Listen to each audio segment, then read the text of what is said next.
देवरानी का पहला महीना पार्ट 1। देवर जी, चंद को स्कूल छोड़कर आ जाइए, उसे लेट हो रहा है।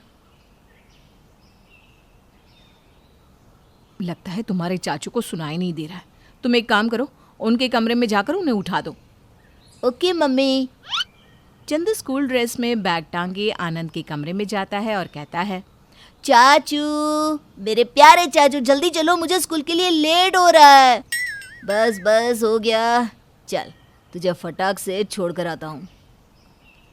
आनंद चंदू को उसके स्कूल छोड़ने चला जाता है। यहाँ पूनम चंदू के सारे कपड़े, कॉपी, किताब एक जगह करके आनंद के कमरे में रख देती है। पूनम के लिए आनंद उसका देवर कम और नौकर ज़्यादा होता है। पूनम हर छोटे बड़े काम आनंद से ही करवाती और आनंद भी भाभी की ममता में उसके सब काम कर देता। एक रोज़ पूनम अपनी किट्टी के लिए तैयार होती है और निकलते वक्त आनंद से कहती है, देवर जी, मैं थोड़ा बाहर जा रही हूँ, आज रात का खाना थोड़ा देख लीजिएगा और चंदू को ट्यूशन से ले आइएगा। भाभी माँ, आप आराम से जाइए, मैं सब देख लूँगा। पूनम घर से चली जाती है। इतना अच्छा महसूस हो रहा है, कोई जिम्मेदारी नहीं, आज तो आराम से घर जाऊंगी। इधर आनंद खुशी से चंदू को ट्यूशन से ले आता है। चंदू आनंद के कमरे में जाकर अपना बैग उसके बिस्तर पर रख देता है और कहता है, चाचू, बहुत जोरों की भूख लग रही है। अभी मैगी बनाता हूँ और दोनों चाचा भतीजा मिलकर मैगी खाएंगे। हाँ चाचू, मज़ा आ जाएगा। भगवान करे मम्मी रोज़ चली जाए और मुझे रोज़ मैगी खाने को मिले। आनंद मैगी बनाकर लाता है और दोनों चाचा भतीजा मैगी खाते हैं। थोड़ी देर बाद विशाल घर आता है और कहता है, अरे भाग्यवान, चाय पानी तो दो, थक गया हूँ। ला रहा हूँ भैया। आनंद चाय पानी लेकर विशाल को देता है। विशाल आनंद को देखकर कहता है, अरे छोटे, तुम्हारी भाभी कहाँ है? भाभी माँ बाहर गई हैं, पर मैं हूँ ना भैया, मैं संभाल लूँगा सब कुछ। भाभी तो बहुत कम बाहर जाती हैं, बेचारी ऐसे तो दिन भर काम ही करती रहती हैं। तभी सुनीता कहती है, भाभी का चमचा जिंदगी भर भाभी की गुलामी ही करता रह जाएगा। क्या माँ, तुम भी ना। अरे पता नहीं कब समझेगा ये लड़का, देख लेना एक दिन तुम बहुत पछताओगे। भाभी मुझसे बहुत प्यार करती है, आप फिक्र मत करो माँ। आनंद रसोई में जाकर आटा लगाता है और आलू दम की चटपटी सी सब्जी बनाने लगता है। भाभी जब आएंगी तब मैं सबके लिए गरम गरम रोटियां भी सेक दूंगा। आनंद सब्जी बनाकर अपने कमरे में चला जाता है, जहाँ चंदू पहले से ही उसके बिस्तर पर सोया था और उसका पूरा कमरा छिटा हुआ रहता है। लेकिन फिर भी आनंद को बुरा नहीं लगता। मैं तो ज़मीन पर ही सो जाऊंगा, कोई बात नहीं। रात में 10 बजे पूनम घर आती है। पूनम को देखते ही विशाल आंखें बड़ी करके कहता है, ये कोई आने का टाइम है? बाहर जाते ही तुम भूल जाती हो कि घर पर भी कोई है। आनंद घर के काम करे, ये अच्छा लगता है क्या? तभी आनंद वहां आकर कहता है, मैंने ही भाभी से कहा था कि मैं घर संभाल लूंगा, इसमें भाभी माँ की कोई गलती नहीं है। आओ भाभी माँ, बैठो, मैं सबके लिए खाना लगाता हूँ। देवर जी, मैं तो खाकर आई हूँ, बाकी सबका देख लीजिएगा। पूनम अपने कमरे में चली जाती है और आनंद रोटी सेककर पूरे घर को खाना खिलाता है। तभी सुनीता ताना देते हुए कहती है, बड़ा भाभी का इंतजार कर रहा था, हो गया ना? उसे तो कोई मतलब ही नहीं है कि हम लोगों ने खाना खाया या नहीं, खुद तो खा कर आ गई बाहर से महारानी। क्या माँ, तुम भी हमेशा भाभी माँ के पीछे ही पड़ी रहती हो। ऐसे ही दिन बीतने लगते हैं। फिर एक रोज़ पूनम आनंद से कहती है, देवर जी, मेरे कमरे में ना जगह नहीं है, आपके भैया के कपड़ों से ही अलमारी रुक जाती है। हाँ भाभी माँ, मेरी अलमारी तो खाली ही पड़ी है, आप रख लो, मुझे कोई दिक्कत नहीं। ठीक है देवर जी। आनंद के इतना कहने की देरी थी और पूनम अपने कपड़ों से आनंद की अलमारी भर देती है। अब आनंद का कमरा बस नाम का उसका था, वहाँ हर चीज़ पूनम और चंदू का सामान ही था। एक शाम नेहा के घर वाले आनंद का रिश्ता लेकर उसके घर आते हैं।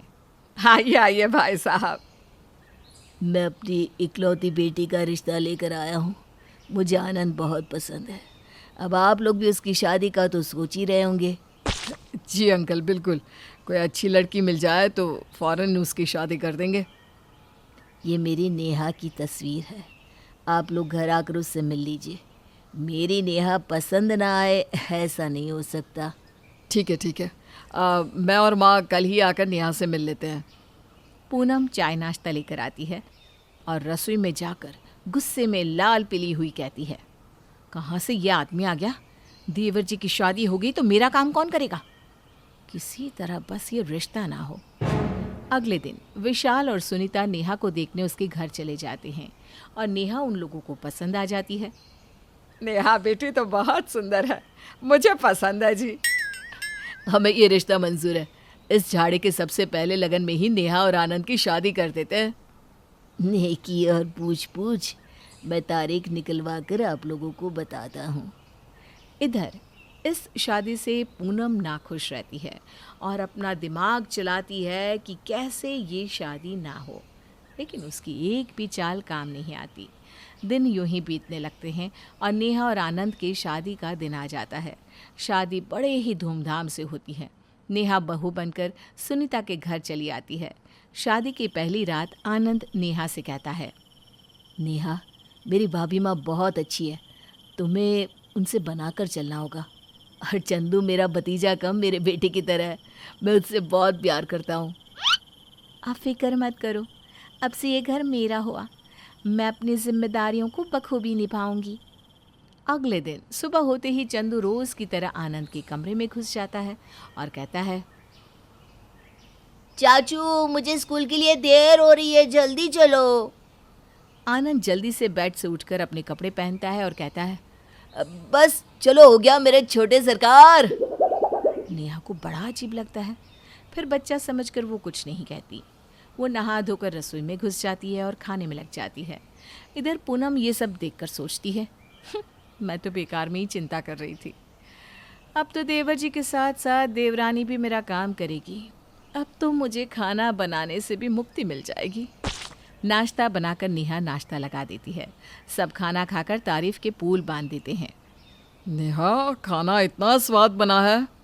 तभी बीच में पूनम कहती है, देवर जी, चंदू को स्कूल से लाने जाना है, भूल मत जाइएगा। और हाँ, आते वक्त ना टेलर के पास मेरे कपड़े दिए हुए हैं, लेते आइएगा। ये क्या है पूनम, अपना काम अपने आप करो ना। अरे कोई नहीं भैया, भाभी माँ मैं ले आऊँगा। आनंद खाते खाते उठ जाता है और चंदू को लेने निकल जाता है। नेहा भी इन सब बातों को गौर नहीं करती। सबको खिला पिलाकर नेहा अपने कमरे में जाती है। अपने कपड़े अलमीरा में एडजस्ट कर देती हूँ ताकि दिक्कत ना हो। वो जैसे ही अलमीरा खोलती है तो देखती है कि ये तो भाभी के कपड़े हैं। ये यहाँ क्या कर रहे हैं? पूरे कमरे में कहीं चंदू की कॉपी किताब है तो कहीं उसके जूते चप्पल। अब अलमीरा में भी भाभी के ही कपड़े हैं। इनके आने का वेट करती हूँ। 1 घंटे बाद आनंद घर आता है और कमरे में आने के साथ ही नेहा उसे कपड़ों के बारे में कहती है। हाँ, वो मैंने ही भाभी माँ को उनके कपड़े यहाँ रखने को कहा था। उनके कमरे में जगह नहीं थी ना। तुम चिंता मत करो, भाभी माँ खुद ही ये सब हटा लेंगी। उन्हें भी पता है कि अब तुम आ गई हो, थोड़े दिन बस मैनेज कर लो। अच्छा, कोई बात नहीं, मैं अपने कपड़े हॉल में रख लेती हूँ।